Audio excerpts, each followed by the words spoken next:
ടീച്ചറെ നമസ്കാരം. നമ്മൾ നമസ്കാരം. പ്രോഗ്രസീവ് ഇംഗ്ലീഷ് സ്കൂളിലാണ് വരുന്നത്. എൻ്റെ പേര് ലുബ്ന. എൻ്റെ പേര് ഹന്ന. എൻ്റെ പേര് ഹിബ. എൻ്റെ പേര് അലീന. എല്ലാവർക്കും നമസ്കാരം. സന്തോഷം വന്നതിൽ. ഞങ്ങൾ ടീച്ചറുടെ കൂടെ കുറച്ച് സമയം സ്പെൻഡ് ചെയ്യാൻ വന്നതാണ്. ടീച്ചറുടെ കലയെക്കുറിച്ചും എഴുത്തിനെ കുറിച്ചെല്ലാം അറിയണമെന്നുണ്ട്. ടീച്ചർ ബാല്യകാലത്തെ ഓർമ്മകളൊന്ന് പങ്കുവയ്ക്കാൻ പറ്റുമോ? ഞങ്ങളെ ബാല്യകാലം എന്ന് പറഞ്ഞാൽ ഏകദേശം 1962 ഞാൻ ജനിക്കുന്നത്. അപ്പൊ എന്ന് പറഞ്ഞാൽ ആ ഒരു കാലത്ത് നമ്മൾക്ക് ഇപ്പോഴും തിരിഞ്ഞു നോക്കുമ്പോൾ സങ്കല്പിക്കാൻ പോലും പറ്റില്ല. എൻ്റെ ബാല്യകാല കുട്ടിക്കാലം ഏഴോം എന്ന് പറയുന്ന ഒരു സ്ഥലത്തായിരുന്നു. കുറച്ച് വർഷം, ഒരു 6 വയസ്സ് വരെ അവിടെ. ആ സമയത്ത് മാത്രമാണ് ആദ്യമായിട്ട് ഇലക്ട്രിസിറ്റി വന്നത്. അപ്പൊ അതുകൊണ്ട് തന്നെ നമ്മള് ഇതുപോലുള്ള കാര്യങ്ങള് വരക്കുക, എഴുതുക അങ്ങനെയൊന്നും മനസ്സിൽ ഉണ്ടായിരുന്നതേ ഇല്ല. പിന്നെ സ്കൂളിലേക്ക് പോവുക, അപ്പോഴെന്ന് പറഞ്ഞാല് പുസ്തകങ്ങള് സ്ലേറ്റ് എല്ലാം ഉപയോഗിച്ചിരുന്നു. സ്ലേറ്റ് നിങ്ങൾക്ക് അറിയാമെന്ന് അറിയില്ല. അറിയാല്ലേ? സ്ലേറ്റ്, പെൻസില് 1 രൂപക്കൊക്കെ കുറെ. 1 രൂപ ഇപ്പോഴുള്ള 1 രൂപയല്ല, ഒരു ചെമ്പിന്റെ ഒരു നാണയാണ്. അപ്പൊ അതിന് കുറെ പെൻസിൽ കിട്ടും. പെൻസിലൊക്കെ പൊട്ടിച്ച്, പിന്നെ ഒരു വെള്ളമുള്ള ഒരു തണ്ടുള്ള ഒരു ചെടിയുണ്ട്, അതൊക്കെ കെട്ടായിട്ട് അങ്ങനെ കൊണ്ടുപോയിട്ടുള്ള ഒരു സ്കൂൾ കാലം ഉണ്ടായിരുന്നു. അപ്പൊ അത് കഴിഞ്ഞിട്ട് ഞാൻ പിന്നെ ഇടക്കേപ്പുറം അമ്മയുടെ വീട്ടിലായിരുന്നു പഠിച്ചത്. അവിടെ പുഴയൊക്കെ ഉണ്ടായിരുന്നു. അതപ്പോ എനിക്ക് തോന്നുന്നു, ഇപ്പൊ ആലോചിക്കുമ്പോൾ തോന്നുന്നു, നിങ്ങളെ ഈ കുട്ടിക്കാലത്ത് നിങ്ങൾ അറിയാതെ മനസ്സിലേക്ക് നിങ്ങളെ ചുറ്റുപാട് തരുന്ന കുറേ കാര്യങ്ങളുണ്ട്. അതിപ്പോഴൊന്നും അറിയില്ല. അത് കുറേ ഏജിലാവുമ്പോൾ നമ്മൾക്ക് അതെല്ലാം തിരിച്ച് മനസ്സിലേക്ക് വരികയും ചെയ്യും. നമ്മൾക്ക് അതിൻ്റെ ഓർമ്മയിൽ നമ്മൾക്ക് ചിലപ്പോൾ എഴുതാനോ വരക്കാനോ കഴിഞ്ഞു എന്ന് വരും. അതുകൊണ്ട് എത്ര കഷ്ടപ്പാട് കുട്ടിക്കാലത്ത് ഉണ്ടായാലും അത് വലിയ എന്താ പറയേണ്ട ഒരു സമ്പത്തായിട്ട് മാറും. അതുകൊണ്ട് കഷ്ടമുള്ളത് നല്ലതെന്ന ഒരു കണക്കിന് പറയാം. കാരണം അത് ഫ്യൂച്ചറിൽ നിങ്ങൾക്ക് ഗുണം ചെയ്യും. കാരണം ജീവിതത്തിന്റെ അനുഭവങ്ങളല്ലേ. പിന്നെ ഇവിടെ മാടായി സ്കൂളിലേക്ക് വന്നു. മാടായി സ്കൂളിൽ വന്നപ്പോൾ പിന്നെ പവിത്രമാഷ അച്ഛൻ, പിന്നെ അവരായിരുന്നു നമ്മളെ മലയാളം മാഷായിട്ടുണ്ടായിരുന്നത്. അപ്പൊ മാഷ് എന്നും പദ്യം ഇങ്ങനെ ചൊല്ലിച്ചുകൊണ്ടേയിരിക്കും. എഴുന്നേറ്റ് നിർത്തി ഞാൻ പദ്യം ചൊല്ലിച്ചുകൊണ്ടിരിക്കും. അതുപോലെ തന്നെ നന്നായിട്ടുണ്ട് എന്ന് പറയും. അതൊക്കെ നമ്മൾക്ക് ഭയങ്കര ഇൻസ്പയറിങ് ആയിരുന്നു ആ ഒരു സമയത്ത്. അപ്പം മാഷെ ക്ലാസ്സിൽ നമ്മൾക്ക് അറിയാതെ സ്വാധീനിച്ചിട്ടുണ്ട്. നമുക്ക് ആ സമയത്ത് അതൊന്നും മനസ്സിലാവില്ല. പിന്നെ ഭാഷയോടുള്ള ഇഷ്ടം, അത് ഏത് ലാംഗ്വേജ് ആയാലും, ഇംഗ്ലീഷ് ആയാലും അറബിക്കായാലും മലയാളം ആയാലും സംസ്കൃത ഏത് ഭാഷയായാലും കുട്ടിക്കാലത്ത് ടീച്ചേഴ്സിന്റെ ഒരു സ്വാധീനം നമ്മൾക്ക് ഉണ്ടെങ്കിൽ അത് കുറെ കൂടി വലുതായി കഴിഞ്ഞാൽ അത് നമ്മൾക്ക് എന്തായാലും പ്രയോജനമായിട്ട് വരും. അത് കഴിഞ്ഞിട്ട് പിന്നെ പയ്യന്നൂർ കോളേജിൽ ഡിഗ്രി വരെ പഠിച്ചു. അതിനുശേഷം ബാക്കിയുള്ള കാര്യങ്ങൾ പിന്നെ കുട്ടിക്കാലത്ത് ആ സമയം എഴുത്തുണ്ടായിരുന്നില്ല, വരയും ഉണ്ടായിരുന്നില്ല. ടീച്ചർക്ക് പുസ്തകങ്ങള് എഴുതാനുണ്ട് ഉള്ളൊരു കലയുണ്ടെന്ന് മനസ്സിലാക്കിയത് എപ്പോഴാണ്? 1986 ആദ്യമായിട്ട് ഒരു ചെറിയ കഥ എഴുതി. കഥന്നോ എന്താണെന്നറിയില്ല, നമ്മൾക്ക് എഴുതിയ തീരുമെന്നോ തോന്നിയ സമയത്തായിരുന്നു അത് എഴുതിയത്. അത് എഴുതാനുള്ള ഒരു കാരണം ഉണ്ടായിരുന്നു. ഞങ്ങൾ ഈ പറഞ്ഞ ഏഴോന്നുള്ള ആ ഒരു വീട്, നമ്മളെല്ലാം താമസിച്ചിരുന്ന വീട്ടിന്റെ താഴെ ഒരു വെള്ളപ്പൊക്ക കാലത്ത്, ആ ഒരു 75 മറ്റൊരു വെള്ളപ്പൊക്കം, വലിയ ഇതേപോലെ നമ്മൾ സുനാമി വന്നിട്ടുണ്ടായിരുന്നില്ലേ, അതുപോലെ വലിയൊരു വെള്ളപ്പൊക്കം ഉണ്ടായി. റോഡ് ഉണ്ടായിട്ടില്ല, നിരത്തായിരുന്നു. നിരത്തിലെല്ലാം വെള്ളം കയറി. അതിലൂടെയെല്ലാം തോണി ഇങ്ങനെ ആൾക്കാരെ താഴ്ന്ന സ്ഥലം, എനിക്ക് ഏഴോം അറിയാം സ്ഥലം, ഈ നമ്മളെ മത്സ്യ മാർക്കറ്റിന്റെ, പഴയങ്ങാടി മത്സ്യ മാർക്കറ്റിന്റെ അതിലൂടെ പോയി കഴിഞ്ഞാല് ആ ഭാഗമെല്ലാം മുഴുവൻ വെള്ളം കയറി. അവിടെയുള്ള കുറച്ച് വീട്ടിലെ ആൾക്കാരെല്ലാം ഉയർന്ന സ്ഥലമായതുകൊണ്ട് ഞങ്ങളുടെ വീട്ടിലേക്ക് വന്നു. ആ വന്ന കുറെ ആൾക്കാർ, ഒരു കുടുംബം അവിടെ താമസാക്കി. അവർക്ക് തിരിച്ചു പോകാൻ ഇപ്പൊ വീടുണ്ടായിരുന്നില്ല. പിന്നെ ഒരു സംസാരിക്കാത്ത ഒരു പ്രായമുള്ള ഒരു സ്ത്രീ ഉണ്ടായിരുന്നു. അവര് ബാക്കി ഈ കുടുംബവും പിന്നെ ഇവരും അവിടെ നിന്നും ബാക്കി എല്ലാവരും തിരിച്ചുപോയി. അവരെ പഴയ വീട്ട് അന്വേഷിച്ച് അവിടെ പഴയതുപോലെ താമസിച്ചു. അപ്പൊ ഈ പ്രായമുള്ള സ്ത്രീ ഉണ്ടല്ലോ, അവർക്ക് സംസാരിക്കാൻ കഴിയില്ല. പക്ഷെ അവരെല്ലാവരും കളിയാക്കും. പ്രത്യേകിച്ച് കുട്ടികൾക്ക് അറിയില്ലല്ലോ, കുട്ടികളെ തമാശയ്ക്ക് വേണ്ടിയിട്ട് അവർ സംസാരിക്കുന്ന അതേപോലെ ഇങ്ങനെ കോമിക്സിൽ ഇങ്ങനെ കാട്ടി അവർക്കത് വലിയ സങ്കടമാണ്. നിങ്ങളെ കല്യാണം കഴിഞ്ഞോ എന്നൊക്കെ ചോദിക്കുമ്പോൾ അവര് വലിയ സങ്കടമാണ്. അവരെ തിരിച്ച് അങ്ങനെ തന്നെ എന്തല്ലോ തിരിച്ച് അവരെ വഴക്ക് പറയുന്ന പോലെ പറയും. അവർക്കുള്ള ഒരു ഗുണം എന്ന് പറഞ്ഞാല് അവരെ ആരും ആശ്രയിക്കാതെ ജീവിക്കാൻ വേണ്ടിയിട്ട് താല്പര്യപ്പെടുന്ന ഒരു സ്ത്രീയാണ്. അപ്പൊ അതുകൊണ്ട് തന്നെ ഈ നമ്മളുടെ കൂട്ടുകുടുംബത്തിലൊന്നും താമസിക്കാതെ അവർക്ക് ഒരു ചെറിയൊരു വീട് കെട്ടിക്കൊടുക്കും. ഓലയുള്ള അതിന്റെ മേലെ പുല്ല് മേഞ്ഞൊരു വീട്. അവിടെ ഒരു നായയും 2-3 പൂച്ചക്കുട്ടികളും അവരും പിന്നെ ചുറ്റും കവുങ്ങും പിന്നെ വാഴയൊക്കെ ആയിട്ട് അവര് ദിവസം ഇത് ചൂലില്ലേ, ഈർക്കലിന്റെ ചൂല്, പിന്നെ പട്ട, കവുങ്ങിന്റെ പട്ട കൊണ്ടുള്ള ചൂല്, പിന്നെ അതുകൊണ്ട് തന്നെ ഒരു തെരിയ അറിയോന്നറിയില്ല. തെരിയാന്ന് പറഞ്ഞാല് മുന്നേ ഇരിക്കാൻ വേണ്ടിയിട്ട് ഉപയോഗിക്കുന്ന വാഴന്റെ പോള ഉണക്കിയെടുത്തിട്ട് അതിനെ കൊണ്ട് ചുറ്റി ഉണ്ടാക്കുന്ന തെരിയ. ഇതെല്ലാം ഉണ്ടാക്കും സ്വന്തമായിട്ട്. എന്നിട്ട് എല്ലാ സ്ഥലത്തും കൊണ്ടുപോയിട്ട് വീട്ടിൽ കൊടുക്കും. അപ്പൊ പൈസ അവര് ചോദിച്ചു വാങ്ങുന്നില്ല. അവര് ആരാ കൊടുക്കുന്നത് ആ കൊടുക്കുന്നതെല്ലാം വാങ്ങി പച്ചക്കറിയെല്ലാം ആയിട്ട് അന്നത്തെ പച്ചക്കറി അതെല്ലാം കൊണ്ട് അങ്ങനെ അവര് ആ നായകളും പൂച്ചകളും അവരങ്ങനെ ജീവിച്ചു വരാണ്. അപ്പൊ കുറെ കഴിഞ്ഞിട്ട് അവരൊക്കെ പ്രായമായി, ചുരുക്കി പറയുന്ന പ്രായമായി, അവര് അസുഖം വന്ന് മരണപ്പെട്ട സമയത്ത് നമ്മൾ വീട്ടിലെ ആൾക്കാരെല്ലാം പോയി അവിടെ തന്നെ അവരെ അടക്കം ചെയ്ത് അവിടെ ഒരു വാഴയൊക്കെ നട്ടു. പിന്നെ 2 ദിവസം കഴിയുമ്പോഴത്തേക്ക് അവരെ പൂച്ചകള് എല്ലാം ഞങ്ങളുടെ വീട്ടിലേക്ക് വന്നു. നായനെ കാണുന്നേ ഇല്ല. കുറെ അന്വേഷിച്ച് എന്നിട്ട് ഒരു 2 ദിവസം കഴിഞ്ഞിട്ട് ഇതേ സ്ഥലത്ത് പോകുമ്പോഴത്തേക്ക് നായ ആ അടക്കം ചെയ്ത മണ്ണിന്റെ മേലെ ഇങ്ങനെ കിടക്കുന്നുണ്ടായിരുന്നു. ഇപ്പൊ ജീവനുണ്ടോന്ന് നോക്കാൻ വേണ്ടി നോക്കുമ്പോഴത്തേക്ക് ഇവിടെയൊക്കെ ഉറുമ്പരിക്കുന്നുണ്ട്. അപ്പൊ നമ്മൾക്ക് മനസ്സിലായല്ലോ, വലിയ സങ്കടമായി. കാരണം അതിന് അത്ര കണ്ട് ഇഷ്ടപ്പെടുന്ന അത് അവിടെ തന്നെ അടക്കം ചെയ്തു അവരവിടെ. പിന്നെ 2 ദിവസം കഴിഞ്ഞിട്ട് മറ്റൊരു സംഭവം ഉണ്ടായി. അതുവരെ തിരിഞ്ഞു നോക്കാത്ത അവരെ ബന്ധുക്കൾ എന്ന് പറഞ്ഞിട്ട് കുറച്ച് ആൾക്കാർ വന്നിട്ട് പറഞ്ഞു, പിന്നെ ഇവരുടെ സ്വത്തും കാര്യമെല്ലാം ഞങ്ങൾക്കാണ്, ഞങ്ങൾ അവരുടെ റിലേറ്റീവ്സ് ആണെന്ന് പറഞ്ഞു.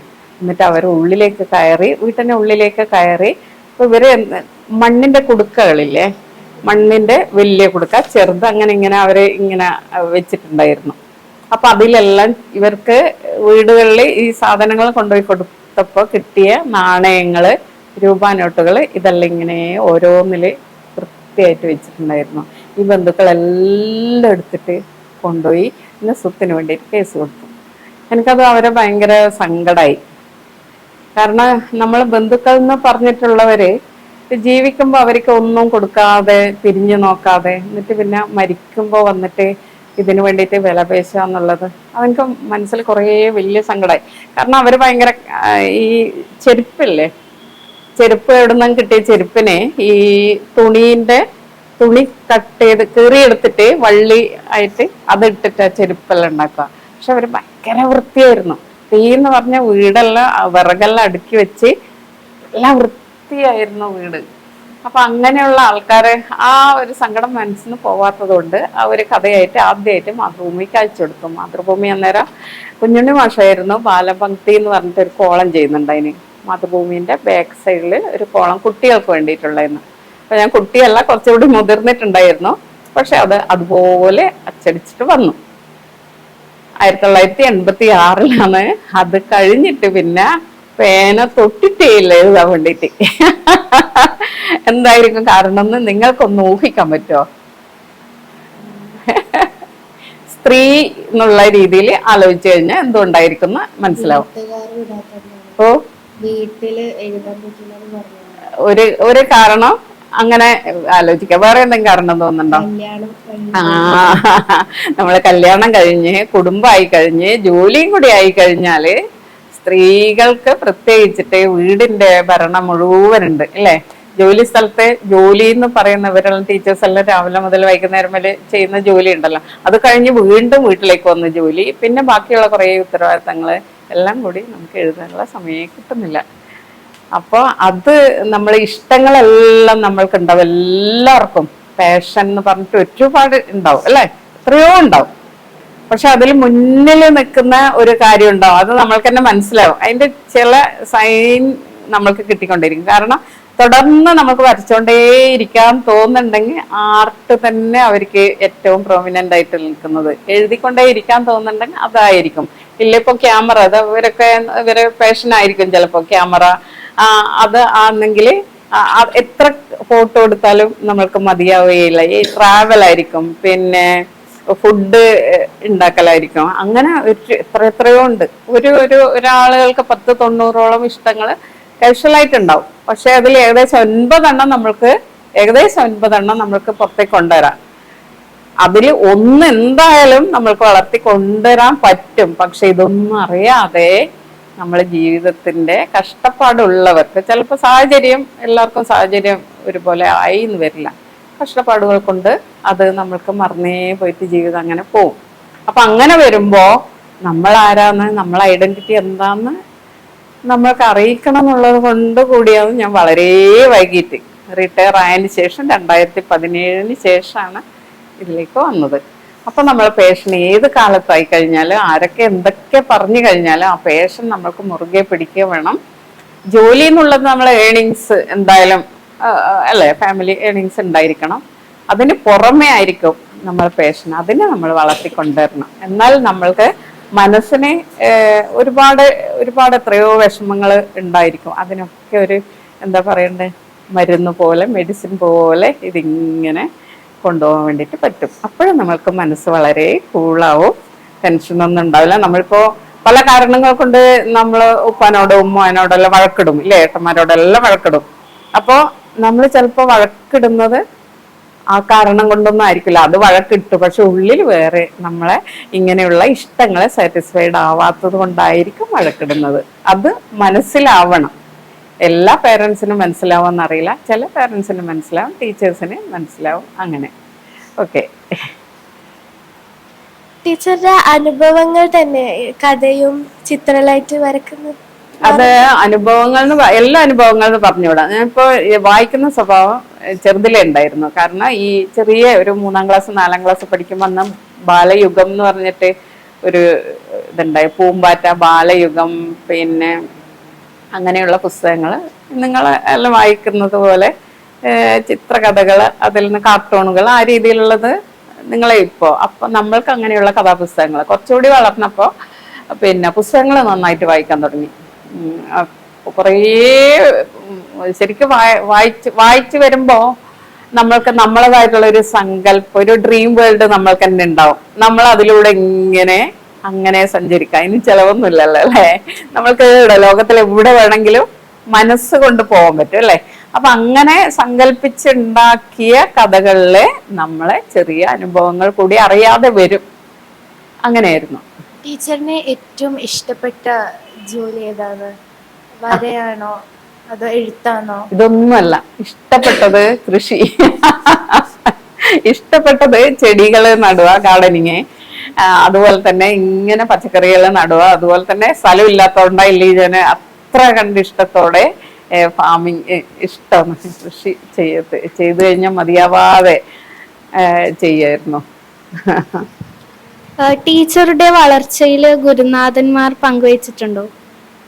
തീർച്ചയായിട്ടും. ഞാൻ പറഞ്ഞില്ലേ, മാഷ് അച്ഛനെ കുറിച്ച് പറഞ്ഞില്ലേ. മാഷ് ആ ഒരു നമ്മള് അപ്പർ പ്രൈമറി ക്ലാസ്സിൽ ഭാഷയെ സ്വാധീനിച്ച് ഒരു അധ്യാപകൻ എന്നുള്ള രീതിയിൽ മാഷിന്റെ സംഭാവന. താങ്കളെ ഏറ്റവും കൂടുതൽ പ്രോത്സാഹിപ്പിച്ച ഗുരുനാഥൻ? അങ്ങനെ ഗുരുനാഥൻ നമ്മൾക്ക് ഇപ്പോ നമ്മൾക്ക് മനസ്സിലേക്ക് വരുന്നത്, ഈ ചിത്രങ്ങൾ വരക്കാൻ ഞാൻ തുടങ്ങിയെന്ന് പറഞ്ഞാൽ എൻ്റെ ഒരു വിഷമിക്കുന്ന ഒരു സംഭവം ഉണ്ടായിരുന്നു, മാഷ്ക്കെല്ലാം.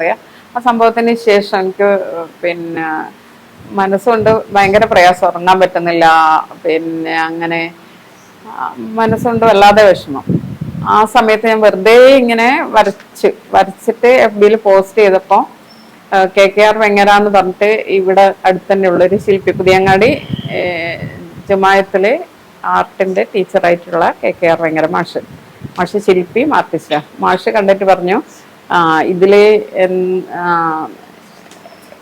ഉള്ളിൽ എന്തോ ഉണ്ട്, അതുകൊണ്ട് ഇങ്ങനെ വരക്കാൻ പറ്റുന്നത്. പിന്നെ ഞാൻ വീട്ടിലേക്ക് വന്നു. ഞാൻ കളറിന്റെ കല എന്ന് പറയുന്നത് സ്വതന്ത്രമാണ്, അതായിരിക്കും പറഞ്ഞു കൊടുക്കാൻ പറ്റില്ല, അത് പഠിപ്പിച്ചു കൊടുക്കാനും പറ്റില്ല. പക്ഷെ അതിന്റെ ടെക്നിക്സ് നമുക്ക് പറഞ്ഞു കൊടുക്കാൻ പറ്റും, അതുകൊണ്ട് വന്നോന്ന് പറഞ്ഞു. അങ്ങനെ ഞാൻ റിട്ടയർ ആയ സമയത്ത് കുറച്ച് സമയമുണ്ടല്ലോ, അപ്പോൾ അങ്ങനെ പോയി. മാഷ ഒരു 4-5 ദിവസം പോയതേ ഉള്ളൂ. മാഷ അങ്ങനെ പ്രത്യേകിച്ചിട്ട് പറഞ്ഞിട്ട് വരച്ചോന്ന് പറഞ്ഞിട്ട് കളറും പേപ്പറും ഇതെല്ലാം ചായങ്ങളെല്ലാം തന്നതേ ഉള്ളൂ. എന്നിട്ട് പിന്നെ കളറ് 1-2 കളർ വെറുതെ മിക്സ് ചെയ്തിട്ട് പക്ഷെ ഇഷ്ടമുള്ളത് വരച്ചോന്ന് പറഞ്ഞിട്ട് ഞാൻ അന്ന് 2-3 മീനിനെ വരച്ചത്. അപ്പോ എന്ന് പറഞ്ഞാൽ കളറുള്ള 3 മീനുകൾ. അപ്പൊ നമ്മൾ വരച്ചു കഴിയുമ്പോൾ നമ്മൾ തന്നെ അത്ഭുതമായി, ഇത് നല്ല രസമുണ്ടല്ലോ. അപ്പൊ അങ്ങനെ വന്ന് പിന്നെ സ്വയം നമ്മൾ അതിൽ നിന്ന് ദിവസവും ഡെയിലി ഇങ്ങനെ വരച്ചുകൊണ്ടേയിരിക്കാൻ തുടങ്ങി കളർ വാങ്ങിയിട്ട്. അത് പെർഫെക്റ്റ് ആയിട്ടുള്ള ചിത്രങ്ങളൊന്നും അല്ല, അങ്ങനെ നമ്മൾ വിചാരിക്കുന്നുണ്ടോ? ആ ഒരു 2-3 ദിവസം കൊണ്ടൊന്നും അങ്ങനെ പെർഫെക്റ്റ് ആയിട്ടുള്ള ചിത്രങ്ങൾ വരക്കാൻ വേണ്ടിയിട്ടൊന്നും പറ്റൂലല്ലോ. അപ്പൊ പിന്നെ വരച്ചുകൊണ്ടേ ഇരിക്കുമ്പോ ഈ കളർ മിക്സ് ചെയ്യുമ്പോഴുള്ള ഒരു അത് രസമുണ്ട് കേട്ടോ. ചില കളർ നമ്മള് മിക്സ് ചെയ്യുമ്പോൾ പ്രതീക്ഷിക്കാത്ത കളർ കിട്ടും, പ്രതീക്ഷിക്കാത്ത രൂപങ്ങൾ വരും. അതൊക്കെ നമ്മളിങ്ങനെ എൻജോയ് ചെയ്യാൻ തുടങ്ങി അങ്ങനെ വരച്ചിട്ട്. അപ്പോൾ പിന്നെ ഒരു സോളോ എക്സിബിഷൻ, സ്വന്തമായിട്ടുള്ള ഒരു സോളോ എക്സിബിഷൻ വെക്കുമ്പോൾ മാഷ അതിന്റെ ഡയറക്ഷൻ. അപ്പൊ ഈ ഗാലറി സെറ്റ് ചെയ്യുമ്പോഴും പിന്നെ ഒരുപാട് നിർദ്ദേശങ്ങൾ മാഷ രീതിയിൽ ഉണ്ടായിരുന്നു. അപ്പൊ ചിത്രകലയിൽ മാഷായിരുന്നു ഒരു ഗൈഡ് എന്നുള്ളത്, മെന്റർ എന്നുള്ളത് മാഷെ കുറിച്ചിട്ട് പറയാം. ടീച്ചർ ഒരുപാട് പുസ്തകങ്ങൾ വായിച്ചിട്ടുണ്ടാവില്ലേ, അപ്പൊ അതില് ഏറ്റവും ഇഷ്ടപ്പെട്ട ഒരു പുസ്തകം? ഇഷ്ടപ്പെട്ട പുസ്തകം എന്ന് പറഞ്ഞാൽ മാറിക്കൊണ്ടേയിരിക്കുന്നുണ്ട്. ഏറ്റവും ഇപ്പൊ ലേറ്റസ്റ്റ് ആയിട്ട് അബ്ബാസിന്റെ പുസ്തകം നമുക്ക് മനസ്സിൽ തൊടുന്ന രീതിയിലുള്ള ഒരു ഫീലിംഗ് ഉണ്ടായി. പിന്നെ വിശപ്പ്, പ്രണയം, ഉന്മാദം എന്ന് പറഞ്ഞിട്ട് മുഹമ്മദ് അബ്ബാസിന്റെ പുസ്തകമാണ് ഏറ്റവും ഇപ്പൊ ലേറ്റസ്റ്റ് ആയിട്ട് ഞാൻ വായിച്ചത്. അത് വായിക്കാൻ വൈകിപ്പോയതാണ്. 22 പ്രസിദ്ധീകരിച്ച പുസ്തകമാണ്. അപ്പൊ പിന്നെ അടുത്ത ആഴ്ച ഒരു പരിപാടിയിൽ അബ്ബാസിനെ കാണുന്നുണ്ട്. അപ്പൊ പിന്നെ അതുകൊണ്ട് കൂടിയാണ് വായിച്ചത്. അപ്പൊ എന്ന് പറഞ്ഞാല് അയ്യോ, ജീവിതത്തിന്റെ കഷ്ടപ്പാടുകൾ മുഴുവൻ, പലതരം ജീവിതങ്ങൾ ജീവിച്ചിട്ട് എന്ന് പറഞ്ഞാല് നമുക്ക് സമൂഹത്തിലേക്ക് ഇറങ്ങുമ്പോൾ പലതരത്തിലുള്ള അനുഭവങ്ങൾ ഉണ്ടാവും. കാരണം ജാതി, മതം, നിറം, പിന്നെ സമ്പത്ത്, ഇതെല്ലാം പിന്നെ പ്രത്യേകിച്ചിട്ട് സാമ്പത്തികമായിട്ട് പിന്നോക്കം നിൽക്കുന്ന, ഒന്നും കയ്യിലില്ലാതെ അങ്ങനെ കഷ്ടപ്പാട് അനുഭവിക്കുന്നവർക്ക് ഇതെല്ലാം തരണം ചെയ്തിട്ട് മുന്നോട്ടേക്ക് പോകേണ്ടി വരും. അങ്ങനെ മുന്നോട്ടേക്ക് പോയി അയാളുടെ അനുഭവങ്ങളാണ് അയാളുടെ പുസ്തകങ്ങൾ ആയിട്ട് വന്നത്. ഇപ്പൊ 2-3 പുസ്തകങ്ങൾ വന്നു, നന്നായിട്ട് വായിക്കുന്ന പുസ്തകങ്ങളാണ്. അപ്പൊ ആദ്യം ഞാൻ ഒരു 8ാം ക്ലാസ് പഠിക്കുമ്പോൾ തന്നെ പിന്നെ വിക്ടർ ഹ്യൂഗോന്റെ പുസ്തകങ്ങൾ, അതേപോലെ തന്നെ ബംഗാളി നോവലുകൾ ഏറ്റവും ഇഷ്ടപ്പെട്ട വായന ബംഗാളി നോവലുകളാണ്. പിന്നെ കുറച്ചുകൂടി കുട്ടിക്കാലത്ത് റഷ്യൻ കഥകൾ കിട്ടാനുണ്ട്. റഷ്യൻ നാടോടി കഥകൾ ഭയങ്കര രസമാണ്. അതുപോലെ തന്നെ അറേബ്യൻ കഥകൾ, ഗ്രീക്ക് പുരാണ കഥകൾ, അങ്ങനെയുള്ള വലിയ വലിയ പുസ്തകങ്ങൾ അതിന്റെ രസമാണ്. നമുക്ക് വായിച്ചിട്ട് നമ്മള് അങ്ങനെ വായിച്ചുകൊണ്ടിരിക്കുമ്പോൾ നമ്മൾ ഈ ലോകത്തല്ലാ തോന്നിപ്പോവും. അതിന്റെ കൂടെ അങ്ങനെ മറ്റൊരു ലോകത്തേക്ക് പോകുന്നത് പോലെ തോന്നിപ്പോവും. അങ്ങനെയുള്ളായിരിക്കും ഇതിലേക്ക് എത്തിയെന്ന് പറയാം. അതുപോലെ തന്നെ ടീച്ചർക്ക് ഏറ്റവും ഇഷ്ടപ്പെട്ട എഴുത്തുകാരും അതുപോലെ തന്നെ ചിത്രകാരന്മാർ ഉണ്ടാവില്ലേ? ചിത്രകാരൻ എന്ന് പറഞ്ഞാല് ഈ പെയിന്റിങ് കണ്ടില്ലേ, ഈ പെയിന്റിങ്ങിന്റെ രീതി ജാക്സൺ പൊള്ളോക്ക് എന്ന് പറഞ്ഞിട്ട് ഒരു ലോക പ്രശസ്തനായിട്ടുള്ള അബ്സ്ട്രാക്ട് ആർട്ടിസ്റ്റ് ഉണ്ട്. അയാളുടെ ശൈലി നമ്മൾക്ക് കോപ്പി ചെയ്യാൻ പറ്റില്ല, പക്ഷെ ആ ശൈലി ഇഷ്ടമായതുകൊണ്ട് ഞാൻ ആ ശൈലിയുള്ള ചിത്രങ്ങൾ ഡോട്ടിലെല്ലാം അതിന്റെ സ്വാധീനം ഉണ്ട്. അപ്പോൾ അദ്ദേഹത്തിന്റെ പെയിന്റിങ്സ് എനിക്ക് ഒരു പ്രത്യേക തരത്തിലുള്ള ഇഷ്ടമാണ്. പിന്നെ ഒരുപാട് ലോകപ്രശസ്തരായിട്ടുള്ള സ്ത്രീ ആർട്ടിസ്റ്റുകളുണ്ട്. അപ്പോൾ അവരുടെ ജീവിതം എനിക്ക് വളരെ ഇഷ്ടം. അതുകൊണ്ട് ഞാൻ അവരുടെ ജീവിതത്തെ കുറിച്ചിട്ട് ഒരു പുസ്തകമാക്കാനുള്ള രീതിയിൽ വന്നിട്ടുണ്ട്. അത് വൈകാതെ പുസ്തകമാവും. ടീച്ചറിന്റെ എഴുത്തുകളിലൂടെ ടീച്ചറിന് സമൂഹത്തിന് നൽകേണ്ട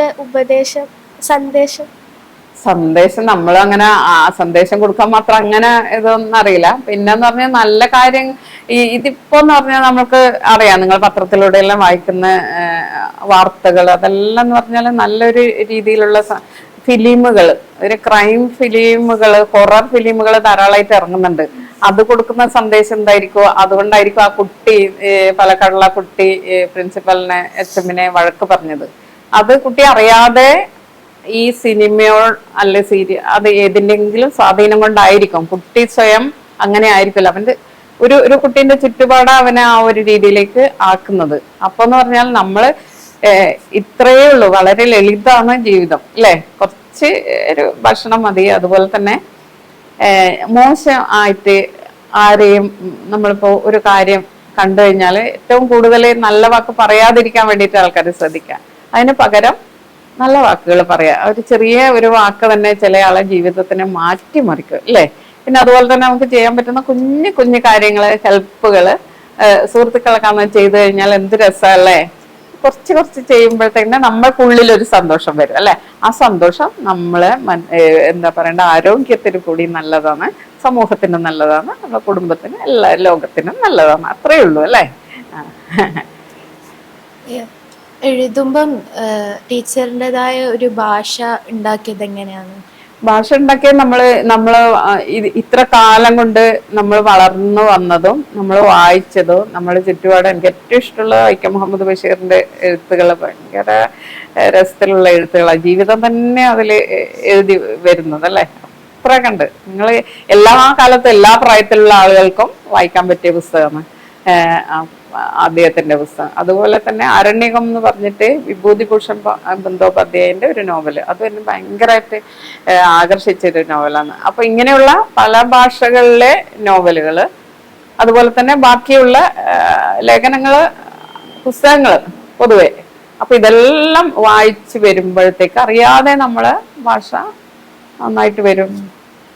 ആ ഒരു ഭാഷ എങ്ങനെ ആയിരിക്കണം എന്ന് അതിപ്പോന്ന് പറഞ്ഞാല് പഴയ കാലത്ത് ഇങ്ങനെ വളരെ അച്ചടി ഭാഷയിലായിരുന്നു എഴുത്തുകളെല്ലാം വന്നിട്ടുള്ളത്. ഇപ്പൊ അത് നേരെ മാറിയിട്ട് ഇപ്പൊ എഴുത്തുകളിൽ എന്ന് പറഞ്ഞാല് പച്ചയായ ജീവിതം അതേപോലെ ആ അനുഭവത്തിലൂടെ വരുന്നത് ജനങ്ങൾ സ്വീകരിക്കുന്നുണ്ട്. ഭാഷ നമ്മളെ സ്വാതന്ത്ര്യം തെരഞ്ഞെടുക്കേണ്ട ഏത് രീതിയിൽ എഴുതണം നമുക്കത് സെലക്ട് ചെയ്യണം.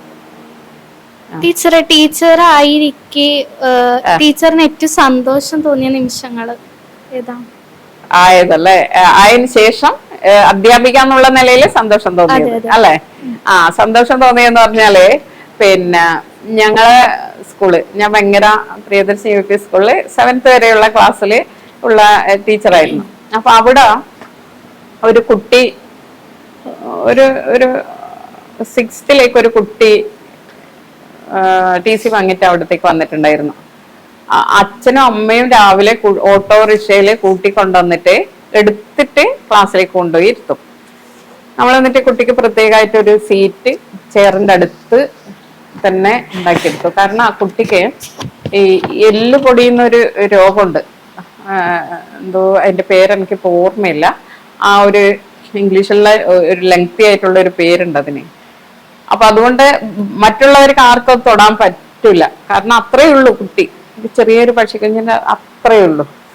അപ്പൊ ഇവര് ദിവസം കൊണ്ടുവന്ന് അമ്മ ഉച്ചയാകുമ്പോ വരും, ഭക്ഷണം എല്ലാം വാരിക്കൊടുത്ത് ടോയ്ലറ്റിലെല്ലാം പോയി. കുറച്ച് കഴിയുമ്പോഴത്തേക്ക് കുട്ടികൾ, ക്ലാസ്സിലുള്ള ഫ്രണ്ട്സ് പറഞ്ഞു അമ്മ ഇനി വരണ്ട, നമ്മൾ കൊണ്ടുപോയിക്കൊള്ളാന്ന്. അങ്ങനെ കുട്ടികൾ തന്നെ പതുക്കെ എടുത്ത് ടോയ്ലറ്റിലും കൊണ്ടുപോകും, ഭക്ഷണം വാരി കൊടുക്കും. അവളും ഭയങ്കര ഹാപ്പിയായി. അങ്ങനെ ചികിത്സക്ക് മംഗലാപുരം കൊണ്ടുപോയിക്കൊണ്ടേയിരുന്നു. ആ സമയത്ത് പിന്നെ ഒരു ഷോർട്ട് ഫിലിം അതിനെ കുറിച്ച് ഞാൻ എഴുതിയിട്ടുണ്ടായിരുന്നു, എവിടെയോ എഴുതിയിട്ടുണ്ടായിരുന്നു അവരെ കുറിച്ചിട്ട്. അപ്പൊ ഷോർട്ട് ഫിലിം എടുക്കാൻ വേണ്ടിയിട്ട് ആലപ്പുഴയിൽ നിന്നുള്ള ഒരു ടീം ആ കുട്ടീനെ വെച്ച് ഷോർട്ട് ഫിലിം എടുക്കാൻ പറ്റുമെന്ന് ചോദിച്ചു. നമ്മൾ സ്കൂളിൽ വന്ന് ഷൂട്ട് ചെയ്ത് ഷോർട്ട് ഫിലിം എടുത്തു. അതിന് ആ വർഷത്തെ പിന്നെ ഒരു ഷോർട്ട് ഫിലിമിന്റെ പുരസ്കാരം എറണാകുളത്തേക്ക് പോയി. അതിൽ അഭിനയിച്ച കുട്ടി പോയി. ആ പൈസ എന്ത് ചെയ്തു എന്ന് പറഞ്ഞാല് അവൾക്ക് തന്നെ കൊടുത്തു, അവളുടെ ചികിത്സക്ക് വേണ്ടിയിട്ട് കൊടുത്തു. അത് സന്തോഷമുള്ള ഒരു കാര്യമാണ്. അങ്ങനെ കുറേ അനുഭവങ്ങളുണ്ട്. അതിൽ നമ്മളെ സന്തോഷിക്കുന്ന ഒരു കാര്യമാണ്. അത്രേ ഉള്ളൂ നമുക്ക് ചെയ്യാൻ പറ്റുന്ന കാര്യങ്ങൾ. നിങ്ങൾക്ക് ചെയ്യാനോ ഒരുപാട് കാര്യങ്ങൾ നിങ്ങൾക്ക് ചെയ്യാൻ പറ്റും. അപ്പൊ അതുകൊണ്ട് നല്ലത് ചെയ്തുകൊണ്ട് നമുക്ക് ഒരിക്കലും ദോഷങ്ങൾ വരില്ല അല്ലെ? ടീച്ചർ തന്നെ എഴുതിയ പുസ്തകത്തിൽ ടീച്ചർക്ക് ഏറ്റവും ഇഷ്ടപ്പെട്ട പുസ്തകം എന്താ? അത് എന്തുകൊണ്ടാന്ന് പറയാൻ പറ്റും? അത് പറയാം. ഞാൻ ഇതുവരെ എഴുതിയ പുസ്തകങ്ങളില് ഏകദേശം 25ഓളം. അതെന്ന് പറഞ്ഞാൽ എണ്ണത്തിന്റെ അല്ല, കാരണം എണ്ണം പറഞ്ഞിട്ടൊന്നും കാര്യമില്ല, ഇത്ര പുസ്തകം എഴുതി എന്ന് പറഞ്ഞിട്ടൊന്നും കാര്യമില്ല. അപ്പൊ അതില് കുട്ടികൾക്ക് വേണ്ടിയിട്ടുള്ള കുറെ ചെറിയ പുസ്തകങ്ങൾ ഉൾപ്പെടെ ആയതുണ്ട്. അതില് പിന്നെ 2022 തോന്നുന്നു ഇറക്കിയ ഒരു പുസ്തകമുണ്ട്. അത് മാതൃഭൂമി പബ്ലിഷേഴ്സ് തന്നെ ചെയ്തത്. അത് സ്റ്റഡിയാണ്, പഠനമായിരുന്നു. പഠനം എന്ന് പറഞ്ഞാല് ആത്മഹത്യ ചെയ്ത സ്ത്രീകളെ കുറിച്ച് കൂടുതലും നമ്മൾ സ്ത്രീകളുടെ പ്രയാസങ്ങൾ മനസ്സിലാക്കിയത് കൊണ്ട് അറിയാതെ ആ രീതിയിലുള്ള വിഷയങ്ങളൊക്കെ അങ്ങനെ തന്നെ പോയി പോകുന്നതുകൊണ്ടാണ് കേട്ടാ. അപ്പൊ ഇവിടെ ഇന്ത്യയിലോ കേരളത്തിലോ ഉള്ള സ്ത്രീകളല്ല, പ്രസിദ്ധരായിട്ടുള്ള എഴുത്തുകാരികളാണ്, ലോക പ്രശസ്തരായിട്ടുള്ള എഴുത്തുകാരികളാണ്. അവര് ചെറിയ പ്രായത്തിൽ തന്നെ അവര് ആത്മഹത്യ ചെയ്തു. പല കാരണങ്ങൾ കൊണ്ടാണ്. സ്കീസോഫ്രീനിയ, പിന്നെ ബൈപ്പോളർ, അങ്ങനെയുള്ള കുറെ മനസ്സുമായി ബന്ധപ്പെട്ട കുറെ അസുഖങ്ങൾ അവർക്കുണ്ടായിരുന്നു. പിന്നെ അവരെ കൺട്രോൾ ചെയ്യാൻ പറ്റാത്ത ഒരു സമയം വരുമ്പോൾ അവരറിയാതെ പോയിട്ട് ആത്മഹത്യ ചെയ്തത്. കടൽ തിരകളിലേക്ക് ഇങ്ങനെ നടന്നു പോയിട്ട്. അപ്പൊ നമ്മൾക്ക് മനസ്സിലാക്കാൻ പറ്റാത്ത ഒരു മാനസിക നില അവർക്കുണ്ടായിരുന്നു. അങ്ങനെ പലർക്കും ഉണ്ടാവും. പക്ഷെ നമ്മളെ നാട്ടിലെ മനസ്സിനെ കുറിച്ച് അത്ര കണ്ട് പഠിക്കുന്നില്ല. നമ്മളിപ്പോ നല്ല എന്തെല്ലോ പ്രയാസങ്ങൾ മനസ്സിലുണ്ടെങ്കിലും ചിലപ്പോ എന്താണ് ശരിക്കുള്ള എന്താ വിഷമം എന്നുള്ളത് ആരും ചിലപ്പോ ചോദിക്കൂല. പിന്നെ അതിന്റെ മേലെ കുറെ വഴക്കെല്ലാം പറഞ്ഞ് അങ്ങനെ ആയിരിക്കും. പക്ഷെ മനസ്സിനെ ശരിയായിട്ട് പഠിക്കണം എപ്പോഴും. മനസ്സിനെയാണ് ഏറ്റവും കൂടുതൽ, ആരോഗ്യത്തെക്കാളും. നമുക്ക് നല്ല ഭക്ഷണം വാങ്ങിത്തരും, നല്ല വസ്ത്രങ്ങൾ വാങ്ങിത്തരും, ബാക്കിയെല്ലാം. പക്ഷെ മനസ്സിന്റെ വേദനകൾ അത്ര കണ്ട് നമ്മൾക്ക് പുറത്ത് പറയാൻ പറ്റില്ല. എല്ലാം പുറത്ത് നമുക്ക് ലജ്ജ കൊണ്ട് പറയാൻ പറ്റില്ല. കാരണം നമ്മളെ സൊസൈറ്റി അങ്ങനെയാണ്, എല്ലാം നമുക്ക് പറയാൻ പറ്റാൻ സ്പീഡുള്ളൊരു സൊസൈറ്റി അല്ല. അതുകൊണ്ട് തന്നെ നമുക്കെല്ലാം പറയാൻ പറ്റില്ല. അപ്പൊ ഇങ്ങനെ ഉള്ള ഇവരെ പല രീതിയിൽ അങ്ങനെ നമുക്ക് സഹിക്കാൻ പറ്റാത്ത രീതിയിൽ ഉള്ള ഒരു ലൈഫിൽ ചെറിയ പ്രായത്തിൽ ആത്മഹത്യ ചെയ്ത സ്ത്രീകളെ കുറിച്ച്, എന്തുകൊണ്ടാണ് അവര് ആത്മഹത്യ ചെയ്തത്, റീസൺ ആയിരുന്നു അന്വേഷിച്ചത്. അങ്ങനെ ഒരു 50 സ്ത്രീകളെ ലൈഫ് പഠിച്ചിട്ട് 15 പേരെ സെലക്ട് ചെയ്തിട്ട് അവരെ ലൈഫാണ് എഴുതിയത്. അപ്പോൾ പല കാരണങ്ങളുണ്ട് ഈ മാനസിക അസുഖം എന്ന് പറഞ്ഞാല്. നമ്മൾ ഈ കാണുന്നതല്ലല്ലോ ലോകം. ഇപ്പൊ ഗാസ പോലുള്ള സ്ഥലത്ത് എത്രയോ കുട്ടികൾ കണ്ടിട്ടില്ലേ, പിന്നെ ഒരമ്മ കയ്യില് പേരിങ്ങനെ സ്റ്റിക്ക് ചെയ്ത് വെച്ചിട്ടുണ്ട് കുട്ടീന്റെ പേരിൽ, കുട്ടീന്റെ കയ്യില്. കാരണം നഷ്ടപ്പെട്ടു പോയ എന്തെങ്കിലും കിട്ടിയിട്ടുണ്ടെങ്കിൽ എൻ്റെ കുട്ടീനെ തിരിച്ചറിയാൻ വേണ്ടിയിട്ടുള്ളത്. അങ്ങനെ സങ്കടങ്ങളുള്ള ഒരു ലോകം, പ്രത്യേകിച്ച് യുദ്ധങ്ങള്. അപ്പൊ അങ്ങനെ ഉള്ള സങ്കടമുള്ള ഒരുപാട് ജീവിതങ്ങളുണ്ട്. അപ്പൊ അവരുടെ സങ്കടങ്ങള് അതെല്ലാം നമ്മൾ അറിയാതെ നമ്മളെ വിഷമിപ്പിക്കുന്നുണ്ട്. അങ്ങനെയുള്ള പല രീതിയിലുള്ള ദുരന്തങ്ങൾ, ഈ രീതിയിലുള്ള. പിന്നെ ചൈൽഡ് അബ്യൂസുകളുണ്ട്. ചൈൽഡ് അബ്യൂസുകള് അത് നമുക്ക് പുറത്തേക്ക് പറയാൻ പേടിയായതുകൊണ്ട് ഒന്നുമില്ലാതെ ഇങ്ങനെ അടക്കി വെച്ചിട്ട് പ്രായം എത്തുമ്പോൾ അവർക്ക് അത് ഏതെങ്കിലും രീതിയിൽ ബ്രേക്ക് ചെയ്തിട്ട് പുറത്തേക്ക് വരും. അപ്പോൾ ഇത് ആരോടും പറയാൻ പറ്റാത്തത് കൊണ്ട് മാനസിക അസുഖമായിട്ട് ഈ രീതിയിൽ അങ്ങനെ മരണപ്പെട്ടെ. അതായിരുന്നു എഴുതി കഴിഞ്ഞപ്പോൾ കുറെ സമാധാനമായി. കാരണം നമ്മൾക്ക് മനസ്സിന്റെ പ്രയാസങ്ങൾ, നമ്മളും ഇങ്ങനെ കുറെ വിഷമങ്ങളെല്ലാം അനുഭവിച്ച് വന്നതുകൊണ്ട് മനസ്സിന്റെ പ്രയാസങ്ങൾ അറിയാവുന്നതുകൊണ്ട്. ടീച്ചർ ഒരു പുസ്തകം എഴുതി അത് പബ്ലിഷ് ചെയ്യുന്ന ആ ഒരു സമയത്ത് നേരിട്ട പ്രയാസങ്ങൾ? നേരിട്ട പ്രയാസങ്ങൾ എന്ന് പറഞ്ഞാൽ, പബ്ലിഷ് ചെയ്യലെന്ന് പറഞ്ഞാല് പൈസ കൊടുത്തിട്ട് കുറെ രീതിയിൽ പബ്ലിഷ് ചെയ്യാം. ഇപ്പൊ അതിന്റെ ഒരുപാട് സാധ്യതകളുണ്ട്. പക്ഷെ ഇപ്പൊ എല്ലാരും പ്രസാധകന്മാര്, നമ്മൾ പേര് കേട്ട എഴുത്തുകാരാണെങ്കിൽ വേഗത്തില് അവര് പുസ്തകങ്ങൾ വാങ്ങിയിട്ട് പൈസയൊന്നും ഇല്ലാതെ തന്നെ പ്രസിദ്ധീകരിക്കും. അല്ലാത്തവരാണെങ്കിൽ ഇപ്പൊ ആദ്യം തുടക്കക്കാരിലാണെങ്കിൽ ഇപ്പൊ നല്ല റേറ്റ് 10, 30, 40, 50 വരെയുള്ള പുസ്തകങ്ങൾക്ക് വാങ്ങിക്കുന്നുണ്ട്. അപ്പൊ അത് പിന്നെ അതിന്റെ ക്വാളിറ്റി പേപ്പർ നമ്മൾ ഏത് രീതിയിലാണ് വേണ്ട അതിനനുസരിച്ചായിരിക്കും. അപ്പോ അങ്ങനെ എന്നാൽ തന്നെ നമ്മൾ കാത്തിരിക്കേണ്ടി വരും.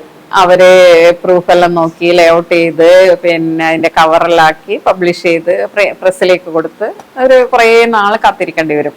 പക്ഷെ അത് അങ്ങനെ അല്ലാതെ നമ്മളിപ്പോ ഈ കറണ്ടായിട്ട് വളരെ ഇമ്പോർട്ടന്റ് ആയിട്ടുള്ള ഒരു സബ്ജക്റ്റ് ആണ് എഴുതുന്നുണ്ടെങ്കിൽ ചിലപ്പോൾ ആൾക്കാർ വേഗത്തില് അതും വലിയ എഴുത്തുകാര് അല്ലാത്ത ആളുകൾക്ക് പ്രസിദ്ധീകരണം വലിയ പ്രയാസമുള്ള ഒരു കാര്യമാണ്. പിന്നെ പൈസ കൊടുക്കാതെ നമുക്ക് പ്രസിദ്ധീകരിക്കണേ കാത്തുവെക്കണം, കുറെ കാലം കാത്തുവെക്കണം, 1 വർഷം അങ്ങനെയെല്ലാം കാത്തുവെക്കേണ്ടി വരും എന്നുള്ളത്. പക്ഷെ ഞാൻ അങ്ങനെ ഒരു പുസ്തകം മാത്രമേ കുറച്ച് എങ്കിലും പൈസ കൊടുത്തിട്ട് ഇതുവരെ പബ്ലിഷ് ചെയ്തിട്ടുള്ളൂ, ആദ്യം 2007. പിന്നെ പുസ്തകങ്ങൾക്ക് പൈസ കൊടുത്തിട്ടില്ല. പക്ഷെ ചില പുസ്തകങ്ങൾ വേഗം ചെയ്തിട്ടുണ്ട്, ചില പുസ്തകങ്ങൾ കുറച്ച് താമസിക്കേണ്ടി വരും. അപ്പൊ നമ്മൾക്ക് ഒരു ആകാംക്ഷ ഉണ്ടാവില്ല, എപ്പോഴും വരും എന്നുള്ള ആ ഒരു ആകാംക്ഷ സ്വാഭാവികമായിട്ടുണ്ടാവുന്ന അത്ര. പുതിയ ഒരു ബുക്ക് എഴുതുമ്പം അല്ലെങ്കിൽ ചിത്രം വരയ്ക്കുമ്പോഴും ആദ്യം ചെയ്യുന്ന കാര്യം എന്താ? പുതിയ പുസ്തകങ്ങൾ എഴുതുമ്പോ ആ സബ്ജക്റ്റ് ആപ്റ്റാണോ സ്യൂട്ടാണോ. ഇപ്പൊ ഒരു കുട്ടികൾക്ക് വേണ്ടിയിട്ടുള്ള പുസ്തകം എഴുതുമ്പോ നമ്മൾ വലിയ ആളെ ഭാഷയോ അങ്ങനെ ഉപയോഗിച്ച് കഴിഞ്ഞാൽ കുട്ടികൾക്ക് മനസ്സിലാവില്ല. അപ്പൊ കുട്ടികളെ ആ ഒരു രീതിയിലുള്ള കുട്ടികളെ മനസ്സിലേക്ക് നമ്മൾ ഉയരണം. താഴണം എന്നല്ല, ഉയരണം. കാരണം കുട്ടികൾ എന്ന് പറഞ്ഞാലേ അസാധ്യ കഴിവുള്ളവരാ കുട്ടികൾ. അവരെ ലോകം ഭയങ്കര വിശാലമാണ്. അപ്പൊ അവർക്ക് രുചിക്കുന്ന ഒരു ഭാഷയിൽ എഴുതാൻ വേണ്ടിയിട്ട് നമ്മൾ ശ്രമിക്കണം. പിന്നെ ലേഖനങ്ങൾ വേണമെങ്കിൽ കുറച്ചുകൂടി സീരിയസ് ആയിട്ടുള്ള ഒരു രീതിയിൽ, പിന്നെ നോവലാണെങ്കിൽ വേറെ ഒരു രീതിയിലുള്ളത്. നോവലാകുമ്പോൾ പിന്നെ അതിന്റെ കുറെ കാര്യങ്ങൾ ശ്രദ്ധിക്കാൻ, ചെറുകഥ, എല്ലാത്തിനും ഓരോരോ കാര്യങ്ങൾ ശ്രദ്ധിക്കാനുണ്ട്. ചിത്രങ്ങൾ കുറെ കൂടി നമുക്ക് സ്വതന്ത്രമായിട്ട് വരക്കാം. ഇനി വരച്ച് നേരെയായിട്ടില്ലെങ്കിൽ അത് നമ്മൾക്ക് വേണമെങ്കിൽ ഉപേക്ഷിക്കാം, വീണ്ടും അതിൽ വർക്ക് ചെയ്യാം. പിന്നെന്ന് പറഞ്ഞാല് ഇത് ശ്രദ്ധിക്കേണ്ട, ഇപ്പൊ ആരെങ്കിലും നമ്മളോട് പറഞ്ഞിട്ട് വരക്കാമെങ്കിൽ നമ്മൾ ശ്രദ്ധയോടെ ചെയ്യണം. എന്നാലും അവരെ താല്പര്യത്തിനനുസരിച്ച്, അല്ലാതെ ആകുമ്പോൾ നമുക്ക് സ്വാതന്ത്ര്യം ഉണ്ടല്ലോ. അങ്ങനെ പുസ്തകങ്ങൾക്ക് മനുഷ്യനെ സ്വാധീനിക്കാൻ കഴിയും. തീർച്ചയായിട്ടും. ഞാൻ തന്നെ എന്റെ ഉദാഹരണം. ആ പുസ്തകങ്ങളുടെ കാര്യത്തിൽ അത് എത്രമാത്രം ശരിയാണ്? അത്ര ഉണ്ട് ശരിയാണ്. അതുകൊണ്ടാണ് ഞാൻ ഇത്രയും പുസ്തകങ്ങൾ എഴുതാനുള്ള കാര്യം തന്നെ പുസ്തകങ്ങളാണ്. അതേപോലെ തന്നെ ചിത്രങ്ങൾ വരക്കാനുള്ള എല്ലാം എന്നെ സംബന്ധിച്ചൊരു 90% പുസ്തകങ്ങളാണ് ജീവിതത്തിലേക്കില്ലേ. ഞാൻ വേറെ ഏതെങ്കിലും ഒന്നും അറിയാതെ എങ്ങനെ ചിലപ്പോ രോഗാസുഖം പിടിച്ച് റിട്ടയർ ആകുമ്പോ, പ്രത്യേകിച്ച് സ്ത്രീകൾ എന്ന് പറഞ്ഞാല് നല്ലോണം ആവശ്യമായിട്ടുണ്ടാവും. പിന്നെ വീട്ടിൽ വെറുതെ ഇരിക്കുമ്പോൾ അസുഖങ്ങൾ വരും. അപ്പൊ ഈ രീതിയിൽ നമുക്ക് ആക്റ്റീവ് ആവാൻ പറ്റില്ല. അപ്പൊ പുസ്തകങ്ങൾ തന്നെയാണ് സംബന്ധിച്ച് വളരെ പ്രധാനപ്പെട്ട ഒരു കാര്യം. താങ്കളെ ഏറ്റവും കൂടുതൽ സ്വാധീനിച്ച പുസ്തകം പറയാൻ പറ്റുമോ? ഏറ്റവും സ്വാധീനിച്ച പുസ്തകം പിന്നെ ആരണ്യകം തന്നെയാണ്. ഒന്നെന്ന് പറയാൻ പറ്റില്ല, കുറെ പുസ്തകങ്ങളുണ്ട്. അതിൽ ആരണ്യകം എനിക്ക് സ്വാധീനിച്ചെന്ന് പറയാൻ കഴിയില്ല, പക്ഷെ എനിക്ക് ഏറ്റവും പ്രിയപ്പെട്ട ഒരു പുസ്തകമാണത്.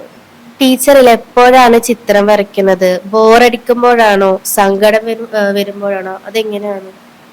ആ ഒരു രീതിയിൽ നമ്മൾക്ക് അങ്ങനെയൊന്നും ചിത്രം വരക്കാൻ കഴിയില്ല. പ്രത്യേകിച്ച് വീടല്ലേ. അപ്പൊ നമ്മൾക്കറിയില്ല, ഉമ്മെല്ലാം വീട്ടില് പണി ചെയ്യുമ്പോ നമ്മൾക്ക് അതിന്റെ ഇടയിൽ പോയിട്ട് ചിത്രം വരക്കാന്ന് പറഞ്ഞാൽ നടക്കാവുന്ന കാര്യമല്ലല്ലോ. എത്രയോ ജോലികൾ ഉണ്ടാവില്ലേ. അപ്പൊ എന്ന് പറഞ്ഞാല് വീടിന്റെ ഒരു അന്തരീക്ഷത്തിൽ അങ്ങനെ അത്ര വേഗം ചെയ്യാൻ പറ്റില്ല. ഇപ്പൊ എന്ന് പറഞ്ഞാൽ നമുക്ക് കുട്ടികളെല്ലാം വലുതായതുകൊണ്ട് കുറച്ചുകൂടി സമയമുണ്ട്. അപ്പൊ നമുക്ക് തോന്നുമ്പോ ചെയ്താലേ കുറെ കൂടി അതിന്റെ ക്ലാരിറ്റിയോടെ വരും. അല്ലാതെ ഇപ്പൊ നമ്മൾ എഴുതാൻ വേണ്ടിട്ട് വിചാരിച്ചു കഴിഞ്ഞാൽ ഒരു വാക്ക് എഴുതണം എന്ന് വെച്ച് കഴിഞ്ഞ് അത് അന്നേരം എഴുതിയിട്ടില്ലെങ്കിൽ പിന്നെ ആ വാക്ക് കിട്ടേയില്ല. എത്ര മാഷെല്ലാം എഴുതിക്കൊണ്ടിരിക്കുന്ന മാഷലായിട്ട് ഇങ്ങനെ എഴുതുന്ന ആണ്. അപ്പൊ മാഷ്കല്ല അതിനെക്കുറിച്ച് നന്നായിട്ട് അറിയാം. നമുക്ക് പിന്നെ അത് അന്വേഷിച്ച് കഴിഞ്ഞാൽ അത് എങ്ങോട്ടോ പറന്നു പോയിട്ടുണ്ടാവും.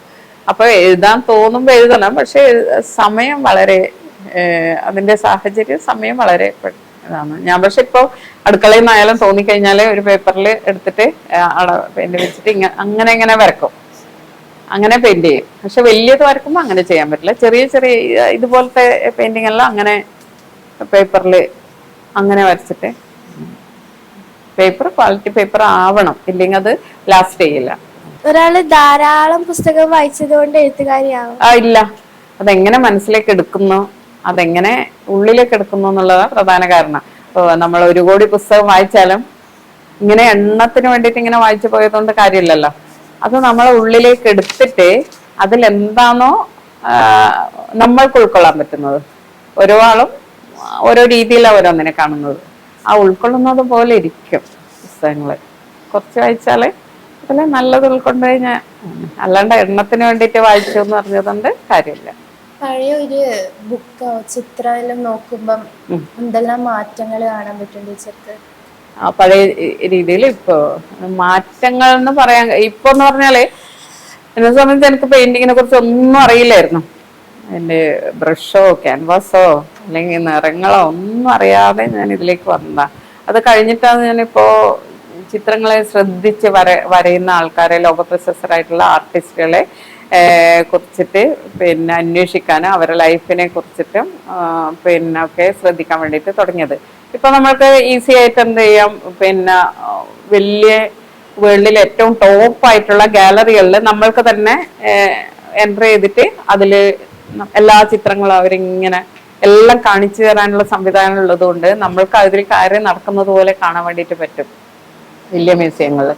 അന്നേരം ആർട്ടിന്റെ വിശാലമായിട്ടുള്ള ലോകത്തിൽ പോകുമ്പോൾ എത്ര തരത്തിലുള്ള വെറൈറ്റികളാണുള്ളതെന്ന് മനസ്സിലാവുന്നത്. അപ്പൊ എന്ന് പറഞ്ഞാല് ഈ അബ്സ്ട്രാക്ട് പോലെ തന്നെ land art, sky art, sea art, body art, portrait, പിന്നെ ഇല്ലസ്ട്രേഷൻ, അങ്ങനെ ഒരു ലക്ഷക്കണക്കിന് എന്ന് പറയുന്ന രീതിയിലുള്ള ചിത്രങ്ങള് വരക്കാൻ വേണ്ടിയിട്ട് പറ്റും. അപ്പൊ നമ്മള് ഈ ചെറിയ രീതിയിൽ മാത്രം ആലോചിക്കുമ്പോൾ നമ്മള് ആ കാഴ്ചയിലുള്ള ചിത്രങ്ങളാണ് കൂടുതൽ വരക്കുന്നത്. പിന്നെ നമ്മളെ കേരളത്തെ സംബന്ധിച്ചിടത്തോളം ആർട്ട് പുസ്തകങ്ങൾ അത്ര കണ്ട് ആർട്ടിനോടുള്ള സമീപനം അത്ര കണ്ട് മാറിയില്ല. മാറാത്തതിന് കാരണം നമുക്ക് ജീവിതമാണല്ലോ ഏറ്റവും പ്രധാനം എന്നുള്ളത് കൊണ്ടായിരിക്കും. ആദ്യമായി ചിത്രം വരച്ച ആ ചിത്രയില്ലേ, അപ്പൊ ആദ്യമായി വരച്ചപ്പോ അതിനോടുണ്ടായ ഒരു തോന്നൽ എന്താ?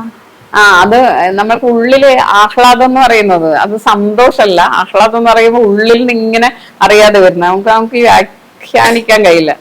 അങ്ങനെയുള്ളൊരു സന്തോഷമല്ല. അപ്പൊ നമ്മൾക്കും ചെയ്യാൻ പറ്റും എന്നുള്ളത് നമ്മൾ തിരിച്ചറിയുന്നു. അപ്പൊ ഇതുവരെ നമ്മളെ ഉള്ളില് അപ്പോഴാ വിചാരിക്കുന്നത് നമ്മളെ ഉള്ളിൽ തന്നെ അപരിചിതരായിട്ടുള്ള നമ്മളുണ്ട്. നമ്മൾക്കറിയാത്ത നമ്മളെ ഉള്ളിൽ കുറേ രീതിയിൽ ഉള്ള ആൾക്കാരായിട്ട് നമ്മളെ ഉള്ളിലുണ്ട്. അത് അറിയാന്നുള്ളതാണ് പ്രധാനം. പക്ഷെ ചിലപ്പോ അറിയാതെ പോകുന്നു. ഇതിപ്പോ എന്ന് പറഞ്ഞാൽ ഒരു തരത്തിലും വരക്കാത്ത ഒരാള് എനിക്കിത് വരക്കാൻ പറ്റും തോന്നുന്ന ഒരു ആഹ്ലാദം വലിയതായിരുന്നു. അത് ആദ്യം പ്രത്യേകിച്ചിട്ട്. ടീച്ചർ നടന്നു തീർത്ത വഴികള് തിരിഞ്ഞു നോക്കും ടീച്ചർക്ക് എന്താ ഇപ്പൊ തോന്നുന്നത്? അങ്ങനെ ചോദിച്ചു കഴിഞ്ഞാല് കുറെ കൂടി ഒരു എന്താ സമാധാനം കുറച്ച് തോന്നുന്നെന്ന് പറയാം. പക്ഷെ എന്നാലെന്ന് പറഞ്ഞാല് നമ്മളെ ഈ ആർട്ട് മൈൻഡ് ആയതുകൊണ്ടെന്ന് അറിയില്ല, അല്ലാതെ മനസ്സിന്റെ ഒരു ഇതാണെന്ന് അറിയില്ല, നമ്മൾക്ക് പെട്ടെന്ന് സന്തോഷം ഇങ്ങനെ തോന്നുമെങ്കിലും വീണ്ടും ഇങ്ങനെ ഡൗൺ ആയി വരും. പിന്നെ നമ്മൾ തന്നെ ഇങ്ങനെ ഉയർത്തി കൊണ്ടുവരണം. അപ്പോന്ന് പറഞ്ഞാല് പിന്നെ ഇതുപോലുള്ളൊരു ഗാലറികൾ ഉണ്ടാക്കിയല്ലോ, ഇത് ചെറിയ കാര്യമാണെങ്കിലും നമ്മളെ സംബന്ധിച്ച് അങ്ങനെയുള്ള ആയല്ലോ എന്നുള്ളത്. സാധാരണ ഒരു ജീവിതം ജനിച്ച് ഇങ്ങനെ ജീവിച്ച് മരിക്കുന്നതിനപ്പുറം എന്തെങ്കിലുമൊക്കെ ഇങ്ങനെയൊക്കെ ചെയ്തു എന്നുള്ള ഒരു ചെറിയ ഒരു സമാധാനം അത്ര. ടീച്ചർക്ക് ഇപ്പം ടൈം ട്രാവൽ മെഷീൻ കിട്ടിയെന്ന് വിചാരിച്ചോ, പുറകോട്ടേക്ക് സഞ്ചരിക്കാൻ വേണ്ടിട്ട്. അപ്പൊ അങ്ങനെ കിട്ടാൻ ടീച്ചർ എന്തെങ്കിലും ഒരു മാറ്റം വരുത്തോ? അത് നമ്മൾ അതിനെ ബേസ് ചെയ്തിരിക്കും. നമുക്ക് പിന്നോട്ട് പോകുമ്പോ നമ്മൾക്ക് കുറേ നമ്മൾ ഒട്ടും പ്രതീക്ഷിക്കാത്ത അത്ഭുതകരമായിട്ടുള്ള കാര്യങ്ങൾ നമ്മൾക്ക് അതിലൂടെ സഞ്ചരിക്കുമ്പോൾ കാണാൻ വേണ്ടിയിട്ട് പറ്റുമല്ലോ. നമ്മളെ ഒരു പിൻതലമുറയിൽ ജീവിച്ചു പോയ ആൾക്കാര്, അവരെ കാര്യങ്ങള്, അങ്ങനെയുള്ള ഈ ഭൂമിക്ക് നേരത്തെ ഉണ്ടായിരുന്ന ഭൂമി എങ്ങനെയായിരുന്നു, അങ്ങനെയുള്ള ഒരുപാട് കാര്യങ്ങൾ അതിലൂടെ നമുക്ക് പിന്നോട്ട് പോകുമ്പോൾ കാണാൻ വേണ്ടിയിട്ട് പറ്റും. അത് പക്ഷെ നമുക്കിപ്പോ പറയാൻ പറ്റില്ല ഏത് രീതിയിലാണ് സ്വാധീനിക്കുക എന്നുള്ളത്. നമുക്ക് കണ്ടു കഴിഞ്ഞാലല്ലേ പറയാൻ പറ്റും. ഈ പ്രസിദ്ധമായ മാടായിപ്പാറയിൽ ജീവിച്ച ടീച്ചർ എങ്ങനെയാണ് സ്വന്തം ദേശത്തെ കാണുന്നത്? സ്വന്തം ദേശം എന്ന് പറയുമ്പോ നമ്മള് ഞാൻ 6ാം ക്ലാസ്സിൽ 6th പഠിക്കുമ്പോൾ മുതലേ ഇവിടെ താമസിക്കാൻ തുടങ്ങിയത്. അന്ന് മുതലേ മാടായിപ്പാറ കാണുന്നുണ്ട്. പക്ഷെ അത് അത്ര കണ്ട് നമ്മൾക്ക് അതിനെ ആഴത്തിലുള്ള എന്താന്നുള്ളത് അറിയില്ലായിരുന്നു. പാറ കാണുന്നുണ്ട്, പാറയുടെ അപ്പുറമുള്ള മല കാണുന്നുണ്ട്, കടൽ കാണുന്നുണ്ട് എന്നല്ലാതെ അതിനപ്പുറത്തേക്ക് പോയിട്ടില്ല. നമ്മൾക്ക് പിന്നെ ഇവിടെ ജോൺസി ജേക്കബ് സാർ എന്ന് പറഞ്ഞിട്ട് പയ്യന്നൂർ കോളേജിലെ ഒരു സാർ ഉണ്ടായിരുന്നു. അപ്പൊ അദ്ദേഹത്തെ തുടർന്നിട്ട് സീക്ക് എന്ന് പറഞ്ഞിട്ട് ഇവിടെ ഒരു പരിസ്ഥിതി സംഘടനയുണ്ട് ഡാട്ട്. അപ്പൊ അവിടെ ഞാൻ ഇതേമാതിരി ഇതുപോലെ കുട്ടികളെയും കൊണ്ട് ഒരു പ്രാവശ്യം അവിടെ ഒരു ക്ലാസ്സിന് പോയിട്ട് ഉണ്ടായിരുന്നു. അപ്പൊ ആദ്യത്തെ അവിടെയുള്ള ഒരു ക്ലാസ് എന്ന് TP പത്മനാഭ മാഷ് എന്ന് പറഞ്ഞ് മാഷായിരുന്നു ക്ലാസ് എടുത്തതിന്. പിന്നെ കുറെ ആൾക്കാരുണ്ട്.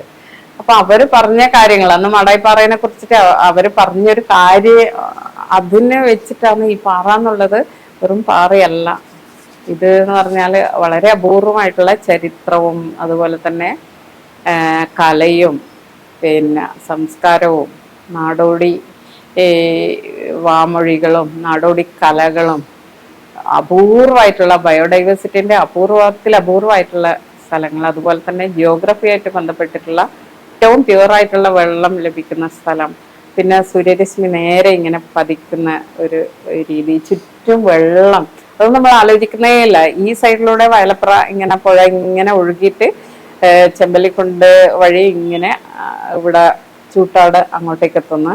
അതേപോലെ തന്നെ ഉപ്പമ്പുഴ പിന്നെ ബ്രഹ്മഗിരിയിൽ നിന്ന് ഇങ്ങനെ ഒഴുകിയിട്ട് ബ്രഹ്മഗിരിയല്ല, നീലഗിരി കുന്ന് ഇങ്ങനെ ഒഴുകി ഇങ്ങനെ വന്നിട്ട് കുപ്പം വഴി, ചപ്പാരപ്പടവ്, കുപ്പം വഴി, പഴയങ്ങാടി വഴി ഇങ്ങനെ ഒഴുകിയിട്ട് മാട്ടൂല്, അതെല്ലാം ചേർന്ന് ഇങ്ങനെയുള്ള ഒരു വെള്ളത്തിന്റെ ചുറ്റുമുള്ള ഒരു സ്ഥലം, ഇങ്ങനെ ഉയർന്നു നിൽക്കുന്ന ഒരു പീഠഭൂമി പ്രദേശം എന്നുള്ള പ്രത്യേകത പിന്നെയാണ് മനസ്സിലാക്കുന്നത്. അപ്പോഴാണ് നമുക്ക് നമ്മൾ ജനിച്ച അല്ല നമ്മൾ ജീവിച്ച നാട് എന്നുള്ള രീതിയിൽ അതിന്റെ ഒരു പ്രാധാന്യം മനസ്സിലാക്കൊണ്ടേ ഇരിക്കുമ്പോഴാണ് നമ്മൾക്ക് നാടിനെ കുറിച്ചിട്ട് വലിയ അഭിമാനം തോന്നുന്നത്. ഇന്ന് ഈ ഒരു കാലഘട്ടത്തില് കലക്കെല്ലാം എത്രത്തോളം പ്രസക്തി ഉണ്ട്? കലക്ക് വളരെയധികം പ്രസക്തി ഉണ്ട്. കലയില്ലാത്ത മനുഷ്യന്മാരെന്ന് പറഞ്ഞാലേ നമ്മള് വെറുതെ പല രീതിയിൽ മറ്റ് പലതും സ്വാധീനിക്കും. ആ സ്വാധീനങ്ങളെല്ലാം നമ്മൾക്ക് ഓപ്പോസിറ്റ് റിവേഴ്സ് ആയിട്ട് മോശം കാര്യങ്ങളിലേക്കാണ്, ലോകത്തിന്റെ നന്മ ചെയ്യാൻ വേണ്ടിയിട്ടുള്ളത് ആ രീതിയിലേക്ക് വരില്ല. പക്ഷെ കല മനസ്സിലുള്ളവർക്ക്, കല എന്ന് പറഞ്ഞാൽ ചിത്രം വരക്കൽ, എഴുത്ത് മാത്രമല്ല, എല്ലാ രീതിയിലും ഇപ്പൊ നമ്മള് ഭക്ഷണം പാകം ചെയ്യുന്നത് പോലും കലയാണ്. ഇപ്പോ ഇത് ക്യാമറ, സിനിമ, നാടകം, അങ്ങനെയുള്ള ഒരുപാട് തെയ്യങ്ങൾ, ഇതെല്ലാം പിന്നെ ഒരുപാട് കലകളുണ്ടല്ലോ, അതെല്ലാം കലയാണ്. ഈ കല മനസ്സിലുണ്ടെങ്കിൽ നമ്മൾക്ക് മറ്റൊരാളെ ക്രൂരമായിട്ട് വേദനിപ്പിക്കാൻ കഴിയില്ല എന്നാണ് കലേന്റെ ഒരു പ്രത്യേകത. കല മനസ്സിലുള്ളവർക്ക്, അത് 99% അങ്ങനെയാ, അല്ലാത്ത അപൂർവം ഉണ്ടാവും. അല്ലാതെ കല മനസ്സിലുള്ളവർക്ക് ക്രൂരന്മാരെ കൂടുതൽ ആവാൻ പറ്റില്ല. അതുകൊണ്ട് നമ്മളെ കല ഉള്ളിലുണ്ടെങ്കിൽ ഏതെങ്കിലും തരത്തിൽ അത് പുറത്തേക്ക് എടുത്തു കഴിഞ്ഞാൽ നമുക്ക് നല്ല മനുഷ്യന്മാരായിട്ട് ജീവിക്കാൻ വേണ്ടിട്ട് പറ്റും. ടീച്ചറെ, ഈ എഴുത്ത് എന്ന് പറയുന്ന സിദ്ധി എങ്ങനെയാണ് കൈവരിക്കാൻ പറ്റുക? അത് പിന്നെ രണ്ട് രീതിയിലുണ്ട്. ഒന്ന് നമ്മൾക്ക് എന്താ പറയാ, ഇപ്പോ ജനറ്റിക്കലായിട്ട് നമ്മൾക്ക് കിട്ടുന്ന ഒരു സിദ്ധി ഒരു തരത്തിലുണ്ടാവും, ജന്മനാ കിട്ടുന്നത്. അത് പിന്നെ നമ്മൾ അറിയാതെ അതിനെ വളർത്തിയെടുക്കേ വേണ്ടു. അത് ഉള്ളാലേ ഉണ്ടാവും. ഏതെങ്കിലും ഒരു സാഹചര്യത്തിൽ നമ്മൾക്ക് അത് പുറത്തേക്ക് വന്നു കഴിഞ്ഞാൽ അതിനെ വളർത്തിക്കൊണ്ടുവരാം. അല്ലാതെ പിന്നെ നമുക്ക് ട്രെയിൻ ചെയ്തെടുക്കാൻ വേണ്ടി പറ്റും. ഇപ്പൊ കഥ എഴുതണം തോന്നുന്നു, നമ്മൾ കഥ വീണ്ടും എഴുതി, നാളെ വീണ്ടും എഴുതി, അങ്ങനെ മാറ്റി മാറ്റി മാറ്റി അങ്ങനെ അതിനോടൊരു താല്പര്യം വന്നു കഴിഞ്ഞാൽ ആ ഒരു രീതിയിൽ കൊണ്ടുവരും. ഇങ്ങനെ രണ്ടു തരത്തില് വരും. പക്ഷെ ശ്രമം ഏറ്റവും പ്രധാനം. എല്ലാ കാര്യത്തിനും ഭയങ്കരമായിട്ടുള്ള പരിശ്രമം എല്ലാ കാര്യത്തിനും പ്രധാനപ്പെട്ട കാര്യമാണ്. ഞങ്ങളെ പോലെയുള്ള യുവ എഴുത്തുകാർക്ക് ടീച്ചർ എന്താന്നൊരു ഉപദേശം കൊടുക്കല്? ഇത് തന്നെ, നമ്മൾ പിന്നെ ധാരാളം വായിക്കുന്നത് ഉൾക്കൊണ്ടിട്ട് വായിക്കണം എന്നുള്ളതാണ്. പിന്നെ അനുഭവങ്ങൾ ധാരാളം ഉണ്ടാകുന്നത് നല്ലതാണ്. യാത്രകൾ ഏറ്റവും പ്രധാനമായിട്ട് നമ്മളെ സ്വാധീനിക്കും. പിന്നെ മറ്റുള്ളവരെ അനുഭവങ്ങൾ അത് മനസ്സിലാക്കാൻ വേണ്ടിയിട്ട് ശ്രമിക്കുക. ഏത് രീതിയിലുള്ള വിഷമങ്ങളായി കഴിഞ്ഞാൽ ആ അനുഭവം നമ്മൾ അറിയാൻ വേണ്ടി ശ്രമിക്കുക. പിന്നെ ഒരു മനസ്സിൽ ദയയും സ്നേഹവും കരുതലും സൂക്ഷിക്കുക. അതെല്ലാം ഉണ്ടായിക്കഴിഞ്ഞാൽ പിന്നെ പ്രാക്ടീസ് ചെയ്തുകൊണ്ടിരിക്കുക എഴുത്ത്. എന്നാൽ പിന്നെ അത് ശരിയായിക്കൊണ്ടിരിക്കും. അവസരങ്ങൾ ഉപയോഗിക്കുക. ടീച്ചർ എന്താണ് നീരാളി ചൂണ്ട എന്ന പുസ്തകം എഴുതാൻ പ്രേരിപ്പിച്ചത്? നീരാളി ചൂണ്ടാന്ന് പറഞ്ഞാല് നിങ്ങൾക്ക് അറിയാവുന്ന ചൂണ്ട അറിയായിരിക്കും അല്ലെ? നീരാളി ചൂണ്ടാന്ന് പറഞ്ഞാലുണ്ടല്ലോ, ചൂണ്ടേന്റെ വേറൊരു രൂപമാണ്. ഒരു ചൂണ്ട, അതിന് ഒരു ചുറ്റും കുറേ കൊളുത്തുകൾ, ഇങ്ങനെ ഹൂക്ക് ചുറ്റും ഒരുപാട് കൊളുത്തുകൾ എന്ന് പറഞ്ഞാല് അതിങ്ങനെ ആകുമ്പോ ഒരുപാട്, ഇപ്പം മത്സ്യം പിടിക്കാനാ ഉപയോഗിക്കുന്നുണ്ട്, ഒരുപാട് മത്സ്യങ്ങൾ ഒരേ സമയം വന്ന് കൊത്തും ഇല്ലേ? അത് ആർത്തിന്റെ സിമ്പലാണ്, ആർത്തിന്റെ പ്രതീകമാണ് നീരാളി ചൂണ്ട എന്ന് പറയുന്ന ഒരു സംഭവം. അപ്പൊ ഇങ്ങനെ ആർത്തി പിടിച്ച ഒരു ലോകത്തിലാണ് അല്ലെ. ബാക്കിയുള്ളവർ എന്തോ ആയിക്കോട്ടെ, ബാക്കിയുള്ളവര് മരിക്കോ കൊല്ലോ ജീവിക്കോ അതൊന്നും നമ്മൾക്ക് വിഷയമല്ല. നമ്മൾക്ക് ഒരുപാട് സമ്പത്ത് ഉണ്ടാക്കാം. ആ സമ്പത്ത് ഉണ്ടാക്കാൻ വേണ്ടിയിട്ട് ആർത്തിയോടെ മുന്നോട്ടേക്ക് പോവുക. അതാണ് ആ നീരാളി ചുണ്ടാന്നുള്ള വാക്കിന് അതുമായി ബന്ധപ്പെട്ട കുറെ കാര്യങ്ങളാണ് അതിൽ നോവലായിട്ട് വന്നത്. ഒരു ദിവസത്തേക്ക് ടീച്ചറുടെ കഥാപാത്രങ്ങളിൽ ഒന്നിനൊപ്പം ജീവിതം സമയം ചെലവഴിക്കാൻ പറ്റിയ ആലപ്പുഴയ്ക്ക് തെരഞ്ഞെടുക്കാന്ന് പറഞ്ഞാല് എനിക്ക് ഇഷ്ടപ്പെട്ട ഒരു ടിക്കറോ എന്ന് പറഞ്ഞിട്ട് മാഷകയിലെ പുസ്തകം തോന്നുന്നേ. അതൊരു പെൻഗ്വിൻ കുഞ്ഞാണ്, കാലിനും മുടന്തുള്ള ഒരു പെൻഗ്വിൻ കുഞ്ഞ്. അതിന്റെ ജീവിതം പറയുന്ന ഒരു കഥയാണ്. അപ്പോൾ എവിടെയാ? അന്റാർട്ടിക്കയിലല്ല, മഞ്ഞ് പ്രദേശത്തല്ലേ അതിനെ കാണുന്നത്. അതിന്റെ ഒരു സങ്കടമുള്ള കഥയാണ്. പക്ഷെ അത് സന്തോഷത്തിലാണ് അത് അവസാനിക്കുന്നത്. അങ്ങനെ ഒരു കഥാപാത്രത്തിന്റെ കൂടെയാണ് ഉറപ്പായിട്ടും ആ പെൻഗ്വിൻ കുഞ്ഞിന്റെ കൂടെ ആയിരിക്കും. അങ്ങനെ നമുക്ക് കിട്ടാൻ സാധ്യതയില്ലാത്ത കാര്യം എങ്കിൽ പോലും അതായിരിക്കും എന്ന് വിചാരിക്കുന്നു. അപ്പൊ പിന്നെ എനിക്ക് ഇതുവരെയുള്ള ഈ ഒരു സമയത്തില് എനിക്ക് നിങ്ങളെ കുറിച്ച് തോന്നിയ ഒരു അഭിപ്രായം എന്ന് പറഞ്ഞാല് വളരെ സിൻസിയർ ആയിട്ടുള്ള ഒരു ചോദ്യങ്ങള്, അത് വളരെ പക്വമായിട്ട് കുട്ടികൾ ചോദിക്കുന്നത് അത്ഭുതപ്പെടുത്തുന്ന. കാരണം എന്ന് പറഞ്ഞാല് ഇത് വളരെ അനുഭവം കൊണ്ടും പ്രായം കൊണ്ടും ഒക്കെ മുതിർന്ന ആൾക്കാർ ചോദിക്കുന്ന രീതിയിലുള്ള ചോദ്യങ്ങള് നിങ്ങൾ ഈ പ്രായത്തിൽ ചോദിച്ചു എന്നുള്ളത് കൊണ്ട് തന്നെ വളരെയധികം സന്തോഷമുണ്ട്. ഞാൻ ഇത്ര അധികം പ്രതീക്ഷിച്ചിട്ടില്ല. അപ്പോ നിങ്ങളെ സംബന്ധിച്ച് നിങ്ങളൊക്കെ തീർച്ചയായിട്ടും വലുതാകുമ്പോൾ നല്ല കുഞ്ഞുങ്ങളാവും. അഭിമാനം തോന്നുന്ന രീതിയിലുള്ള വളർച്ച തന്നെയായിരിക്കും നിങ്ങൾക്ക് ഉണ്ടാവുക. എനിക്കത് വളരെയധികം സന്തോഷമുണ്ട്. ഈ ഗാലറി ജനുവരി 1 തുടങ്ങിയിട്ട് ഇന്ന് 23 ഇതുവരെയുള്ള അനുഭവത്തിൽ ഏറ്റവും നല്ലൊരു അനുഭവമായിട്ട് ഇതെന്റെ മനസ്സിൽ എപ്പോഴും ഉണ്ടാവും. വളരെ നന്ദി, നിങ്ങളോട് വളരെ സന്തോഷം, സ്നേഹം. ഇത്രയും നേരം നമ്മളോട് സ്പെൻഡ് ചെയ്തതിന് വളരെ നന്ദി.